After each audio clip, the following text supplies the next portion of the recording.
कि मैंने गायकी की शुरुआत भी बड़े भैया पवन सिंह जी के गानों को सुन सुन के किया। मैं जरूर से वो हमारे द्रोणाचार्य हैं, मैं उनका एकलव्य हूँ। देखिए सब वो बढ़िया होंगे वीडियो देखेंगे, पता आप लोगों को कुछ समझ में आ ही गया होगा। अगर नहीं समझ तो प्लीज मैं वीडियो का स्टेप बने रहे पूरी डिटेल से समझाते हैं। आप लोगों को पता है भोजपुरी में रियली किंग पवन सिंह को क्यों कहा जाता है, क्योंकि आप लोगों को पता है रितेश पांडे ने ही इस वीडियो में साफ साफ बोला है कि मैं पवन सिंह के ही गुरु मानता हूँ, उन्हीं से सीखा हूँ गायकी। लेकिन यहीं पे कल्लू अरविंद कल्लू का भी देख सकते हैं किस तरह से पवन सिंह को ही गुरु मानते हैं, क्योंकि भोजपुरी में अधिकतर पवन सिंह को गुरु मानता है। तो किस में कितना दम ये तो आप लोगों को पता चल ही गया होगा।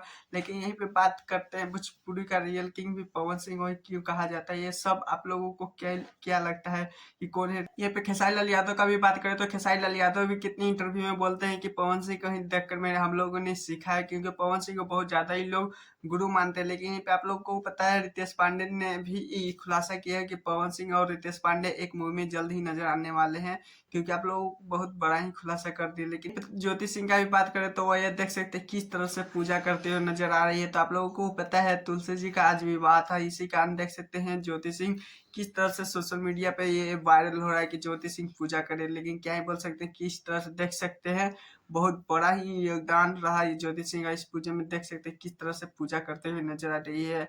और आप लोगों को बता देना चाहता हूँ कि प्लीज मेरे चैनल पर तो चैनल को सब्सक्राइब, वीडियो को लाइक करें, क्योंकि आप लोगों को पता है कुछ दिन से मैं वीडियो अपलोड नहीं कर पा रहा था क्योंकि मेरा तबियत खराब था। अभी भी आप लोगों को लग नहीं रहा होगा। तो टाटा बाय बाय, आज के लिए इतना ही, फिर मिलते हैं नेक्स्ट वीडियो।